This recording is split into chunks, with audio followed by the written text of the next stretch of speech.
Welcome back. Cockroach Janata party ప్రతినిధులతో కేంద్రం జరిపిన చర్చల్లో ప్రభుత్వం కొన్ని హామీలు ఇచ్చింది. కేసులు ఎత్తేస్తాము విద్యార్థులపై పెట్టిన కేసులు అని చెప్పేసి.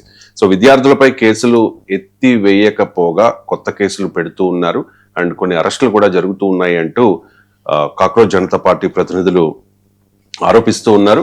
సో కేంద్రం ఇచ్చిన హామీకి కట్టుబడి ఉండాలి, విద్యార్థుల మీద నమోదైన అన్ని ఎఫ్ఐఆర్లను ఉపసంహరించుకోవాలి, లేదంటే మళ్ళీ ఉద్యమం చేస్తాము అని చెప్పేసి సిజేపీ హెచ్చరిస్తోంది. అండ్ సుప్రీంకోర్టు కూడా అన్ని రాష్ట్రాలకు కొన్ని ఆదేశాలు జారీ చేసింది. సార్, కేసులు లేని మైనర్లను విడుదల చేయండి, నీట్ పేపర్ లీకేజీ వ్యతిరేక ఆందోళనలపై అన్ని రాష్ట్రాలకు సుప్రీంకోర్టు ఆదేశాలు జారీ చేసింది.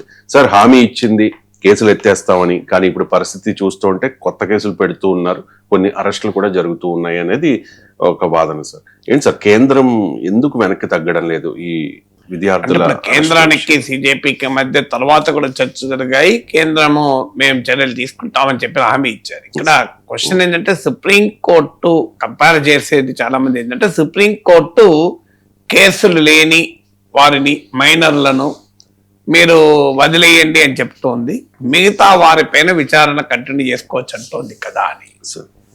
అని మనకు అర్థం కావాల్సింది, కోర్టు కాదు కదా హామీ ఇచ్చింది. ఇప్పుడు ఈ రెండు వేరు వేరు. కోర్టు ఏం చేస్తుంది, కోర్టు ఏ ప్రాతిపదిక మీద కేసులు కొట్టేస్తుంది, కోర్టు పని కాదు. కోర్టు ఏంటంటే, మీరు కేసులు లేని వాళ్ళను విడుదల చేయండి అని చెప్పింది, మైనర్ల పైన విడుదల చేయమని చెప్పింది. అంతకు మించి కోర్టులు చెప్పవు. ఎందుకంటే అది మీకు కాక్రోచ్ జనతా పార్టీ ప్రతినిధులతో జరిగిన చర్చలప్పుడు హామీ ఇచ్చింది ప్రభుత్వం కదా, కోర్టు కాదు కదా. సుప్రీంకోర్టుతో చర్చలు జరగలేదు. సుప్రీంకోర్టు చీఫ్ జస్టిస్ తో, సుప్రీంకోర్టు రిజిస్ట్రార్ తో సిజేపీ ప్రతినిధులు చర్చించలేదు కదా. పోరాటం ప్రభుత్వం మీద, ప్రభుత్వం ఒక పొలిటికల్ నిర్ణయం తీసుకొని కేసులు కొట్టివేస్తాము అన్నది, అది గవర్నమెంట్ డిసిషన్. ఇప్పుడు మావోయిస్టులతో చర్చలు జరిగిన తర్వాత మావోయిస్టులకు చాలాసార్లు చెప్తుంటారు, మీరు లొంగిపోండి, మీ కేసులు లొంగిపోయినాక కేసులు, మర్డర్ కేసులు, ఎన్కౌంటర్ కేసులు కూడా మీకు ఎన్కౌంటర్లో మీకు పెద్ద పెద్ద సీరియస్ కేసు, మీకు బాంబు పేలుళ్ళు, పెద్ద ఎత్తున పోలీసుల పైన దాడుల కేసులు కూడా ఉపసంహరించుకుంటూ ఉంటారు. మీకు that is a part of the political process. ఇప్పుడు మీరు ఎన్ని సంస్థలతో ప్రభుత్వాలు అగ్రిమెంట్ చేసుకున్నాక ఒక పొలిటికల్ ప్రాసెస్ లో భాగంగా, ఒక పొలిటికల్ రీకన్సిలియేషన్ లో భాగంగా కేసులు ఎత్తివేస్తూ ఉంటారు. అది కోర్టు, ప్రభుత్వం చేయాల్సిన పని.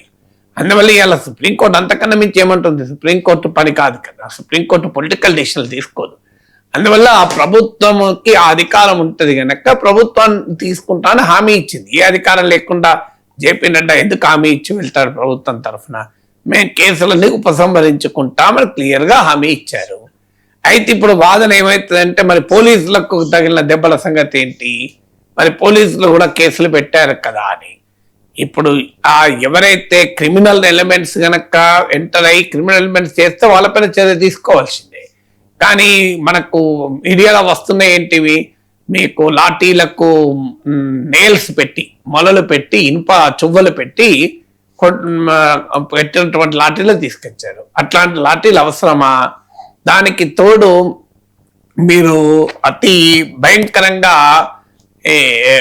మీకు ఈవెన్ ఎంతటి భయంకరం అంటే ఆఖరికి బాష్పవాయు కూడా ఎక్స్పైర్ అయినటువంటి బాష్పవాయు ప్రయోగించారు, పెల్లెట్ గన్స్ ప్రయోగించారు.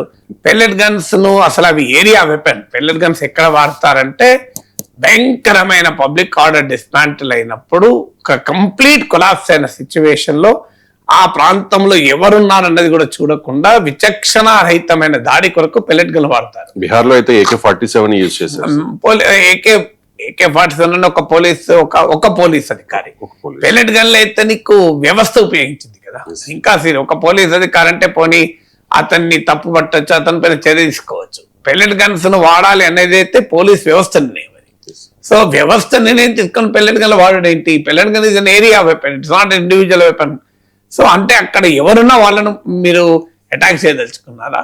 సో ఇలాంటి అన్ని వచ్చాయి. మీకు వెళ్ళిపోతున్న అమ్మాయిల్ని అవమానంగా మాట్లాడడం, పోలీసులు పేరిట పోలీస్ దుస్తులు ఉండి కూడా, ఇవన్నీ కూడా మీకు మధ్య మఫ్టీలో పోలీసులు రావడము, అసలు ముందుగానే ప్లాన్డ్ గా మీకు ఆ రాళ్లతో కొన్ని ట్రక్కుల్ని తీసుకొచ్చి ఈ నిరసనకారుల మధ్యలో పెట్టడము, అందువల్ల ఇది ఒక ప్లాన్డ్ కాన్స్పిరసీగా ఉద్యమాన్ని బదనాం చేయడానికి ఉద్యమాన్ని నిర్వీర్యం చేయడానికి ఒక ప్రయత్నం జరిగిందని క్లియర్గా అర్థమవుతుంది. జరిగింది ఆ ప్రాసెస్ లో తమను తాము కాపాడుకోవటానికి ఏ యువకుడైనా రాయి వేస్తే ఆ క్షణంలో అది వేరు, నీకు ఒక ప్రీ మెడిటేటెడ్ అటాక్ వేరు.